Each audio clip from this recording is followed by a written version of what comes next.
नमस्कार, फाइटर समाचार में आपका स्वागत है। पेश आज 5 जुलाई दोपहर 3 बजे राजस्थान की खास खबरें। चिरंजीवी स्वास्थ्य बीमा योजना के तहत प्रदेश के बाहर किसी भी अस्पताल में अब फ्री ऑर्गन ट्रांसप्लांट करवा सकेंगे। सीएम गहलोत ने चिरंजीवी योजना में ऑर्गन ट्रांसप्लांट के लिए नई गाइडलाइन को मंजूरी दी है। नई गाइडलाइन के अनुसार प्रदेश के बाहर ऑर्गन ट्रांसप्लांट और कॉकलियर इम्प्लांट के लिए रिएम्बर्समेंट मिलेगा। प्रदेश के बाहर इस इलाज के लिए जाने पर मरीज और एक अटेंडेंट को एयर टिकट के लिए 1 लाख रुपए तक का किराया भी मिलेगा। विशेष मामलों में ऑर्गन ट्रांसप्लांट के पैकेज का 50% पैसा एडवांस में मिल सकेगा। नई गाइडलाइन के अनुसार ऑर्गन ट्रांसप्लांट की सिफारिश सरकारी मेडिकल कॉलेज के स्तर पर ट्रांसप्लांट इवैल्यूएशन कमेटी करेगी। इस कमेटी की सिफारिश के बाद चिरंजीवी योजना में ऑर्गन ट्रांसप्लांट के पैकेज का लाभ मरीज को प्रदेश के बाहर मिल सकेगा। कमेटी की मंजूरी अनिवार्य होगी। चित्तौड़गढ़ जिले में एसीबी ने नौकर के जरिए 60,000 की रिश्वत लेते बस्सी रेंजर को धर दबोचा है। आरोपी ने घरेलू लकड़ी के निर्बाध कारोबार के लिए मासिक रकम तौर पर उक्त राशि वसूली थी। निरीक्षक आदर्श कुमार परिहार के नेतृत्व में बस्सी रेंजर के निवास पर यह कार्रवाई की गई। भगवान लाल कुमावत ने एसीबी को दी शिकायत में बताया कि रेंजर सलीम घरेलू लकड़ी ले जाने लाने के लिए दौरान रिश्वत की मांग कर रहा है। सत्यापन के बाद एसीबी ने अपना जाल बिछाते हुए रिश्वत की राशि के साथ फरियादी भगवान लाल को रेंजर सलीम के निवास पर भेजा। सलीम ने अपने घरेलू नौकर मदन लाल गुर्जर को राशि लेने भेजा। मदन लाल 60,000 की रिश्वत की रकम लेकर रेंजर के निवास पर पहुंचा। तभी उसे एसीबी की कार्रवाई की भनक लग गई और उसने रिश्वत की राशि रेंजर ने अपने फ्लोर के नीचे फेंक दी। इसी बीच एसीबी टीम ने उस रिश्वत की राशि बरामद करते हुए नौकर मदन लाल और रेंजर सलीम को गिरफ्तार कर लिया। उदयपुर के गिंगला थाना क्षेत्र में बीती रात ट्रक की टक्कर से स्कूटी सवार दंपति को टक्कर मारने वाले आरोपी को पुलिस ने डिटेन कर उसका ट्रक भी जब्त कर लिया है। थानाधिकारी लक्ष्मण सिंह ने बताया कि ट्रक की टक्कर से 65 वर्षीय रामलाल और उनकी पत्नी मांगी बाई की मौत हो गई। मृतक शिक्षा विभाग में एलडीसी पद से सेवानिवृत्त है। परिजनों की रिपोर्ट के आधार पर आरोपी चालक जब्बार खान निवासी जयपुर को ट्रक के साथ पकड़ा है। आगे मामले की जांच जारी है। मामला बीती रात करीब 10 बजे का है, जब दंपति गिंगला से गुरु पूर्णिमा पर्व मनाकर अपने गांव कराखला के लिए लौट रहे थे। तभी लूणदा गांव की तरफ से तेज रफ्तार आ रहे ट्रक ने गुडेल गांव स्थित स्टेट हाईवे 53 पर स्कूटी सवार दंपति को टक्कर मार दी, जिससे दोनों पति पत्नी की मौत हो गई थी।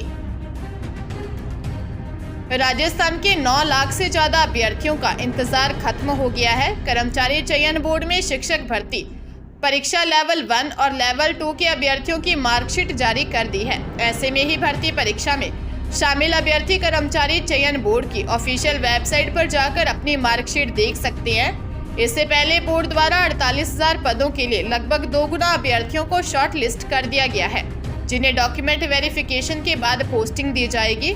इसके लिए लेवल 1 के डॉक्यूमेंट वेरिफिकेशन की प्रक्रिया आज से शुरू हो गई है, जो 17 जुलाई तक चलेगी। वहीं इसके बाद लेवल 2 के डॉक्यूमेंट वेरिफिकेशन प्रक्रिया शुरू होगी। बोर्ड की ओर से 48,000 पदों के लिए शिक्षक भर्ती परीक्षा 25 फरवरी से 1 मार्च तक करवाई गई थी। भीलवाड़ा जिला एनडीपीएस कोर्ट ने 4 साल पुरानी तस्करी के मामले में एक तस्कर को कठोर कारावास व आर्थिक दंड की सजा सुनाई है।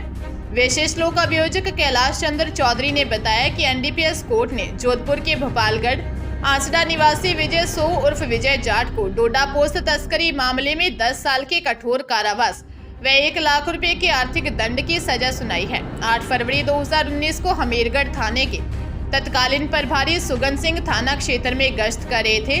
टीम की ओर से स्वरूपगंज चौराहे पर नाकाबंदी कर वाहनों की जांच की जा रही थी। इसी दौरान चित्तौड़गढ़ की तरफ से आ रही एक स्कॉर्पियो नाकाबंदी को देखकर रास्ता बदलने लगी।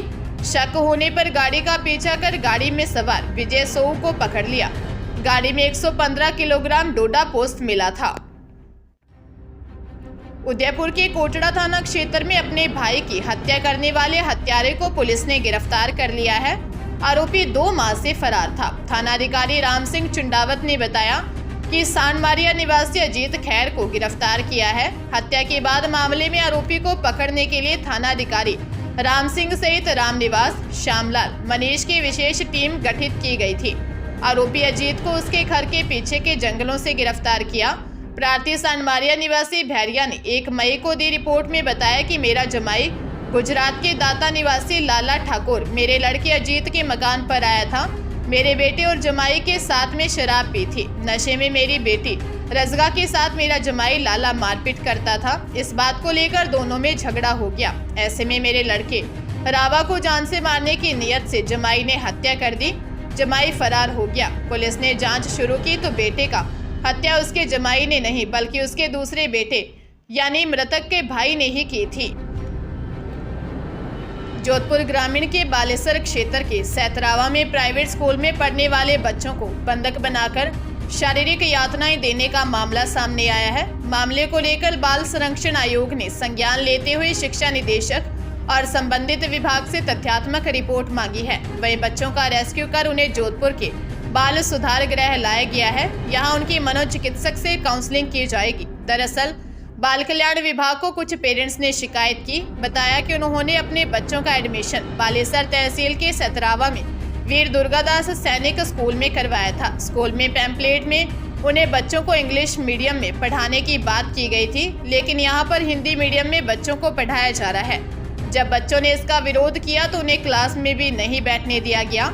एक जगह पर बंधक बना दिया, खाना भी नहीं दिया। मजबूरन बाथरूम का पानी बच्चों को पीना पड़ा। मामले का खुलासा तब हुआ जब बच्चों ने अपने पेरेंट्स को वीडियो कॉल कर सूचना दी। आयोग अध्यक्ष संगीता बेनीवाल ने कहा कि बच्चों के पेरेंट्स ने टेलीफोन कर शिकायत दी थी। मामले में रिपोर्ट आने के बाद कार्रवाई की जाएगी। प्रतापगढ़ कोतवाली थाना पुलिस ने अश्लील फोटो भेजकर पैसे मांगने के मामले में आरोपी को गिरफ्तार किया है। इसके साथ ही एक नाबालिग को डिटेन किया है। आरोपी विश्वजीत सिंह बगवास प्रतापगढ़ रोड पर विलास कोचिंग क्लासेस के नाम से कोचिंग क्लास चलाता है। पुलिस ने बताया कि इंस्टाग्राम पर लड़की के नाम से फर्जी आईडी से मैसेज कर एडिट किए हुए अश्लील फोटो भेजकर पीड़िता से पैसे की मांग की गई। पीड़िता की रिपोर्ट पर पुलिस मामले में कार्रवाई करते हुए वहां पहुंची, जहां पीड़िता को आरोपी ने रुपयों का लिफाफा लेकर आने को कहा था। पुलिस को देखकर आरोपी फरार हो गया। थमौतर के डलमऊ निवासी आरोपी 24 वर्षीय विश्वजीत राव को गिरफ्तार किया है। सीकर के रिंगस में सिंगापुर में नौकरी के नाम पर लाखों रुपए की ठगी का मामला सामने आया है। परिचित युवक ने ही पीड़ित से रुपए ऐंठ लिए और अब पैसे लौटाने से मना कर दिया है। रिंगस निवासी सरजीत ने दी रिपोर्ट में बताया कि उनके पड़ोसी गांव का रहने वाला महिपाल उसे बाईपास पर मिला। महिपाल ने कहा कि वह उसे अपने साथ सिंगापुर ले जाएगा और अच्छी पगार दिलवा देगा। इसके लिए 3.5 लाख रुपए का खर्च आएगा। सरजीत ने महिपाल को 1.5 लाख रुपए तो दे दिए। फिर जब वह नौकरी लगवाने की बात करता तो महिपाल कहता कि जल्द ही नौकरी लगवा दूंगा। 1.5 लाख रुपए तो तुमने दे दिए हैं, बाकी 2 लाख तुम्हारी पगार में से काट लेंगे। कई महीनों तक महिपाल झांसा देता रहा। अब रुपए देने से साफ इनकार कर दिया। पुलिस मामले की जांच में जुटी है। सरकारी नौकरी की तैयारी कर रहे युवाओं के लिए अच्छी खबर है। कर्मचारी चयन आयोग ने मल्टीटास्किंग स्टाफ और हवलदार के 1558 पदों पर वैकेंसी निकाली है। इसके लिए 1198 पदों पर MTS और 360 पदों पर CBIC और CBN में हवलदार के पदों पर भर्तियां की जाएंगी। इसके लिए 10वीं और 12वीं पास उम्मीदवार कर्मचारी चयन आयोग की ऑफिशियल वेबसाइट ssc.nic.in पर जाकर 21 जुलाई तक अप्लाई कर सकते हैं। उम्मीदवारों की उम्र 18 वर्ष से कम और 25 वर्ष से अधिक नहीं होनी चाहिए। हालांकि CBIC और CBN में हवलदार पदों के लिए अधिकतम आयु सीमा 27 वर्ष होनी चाहिए। उम्मीदवारों को किसी मान्यता प्राप्त बोर्ड से 10वीं 12वीं की परीक्षा पास होना चाहिए। उदयपुर शहर के हिरणमगरी थाना पुलिस ने ऑनलाइन ठगी का बड़ा खुलासा किया है, जिसमें करीब 3.5 लाख रुपए की रिकवरी करते हुए पीड़ितों को पैसा वापस दिलवाया है। पीड़ितों से ये राशि ठगों द्वारा खुद को बैंक कर्मचारी बनकर ठगी गई। ठगों ने इसके लिए कभी बैंक से क्रेडिट कार्ड, बैंक लोन तो कभी रिवार्ड बोनस अंक मिलने को लेकर ठगी की। इसके बाद वे ठग लोगों को कॉल करते और उनसे उनकी बैंक डिटेल सहित OTP मांगते थे।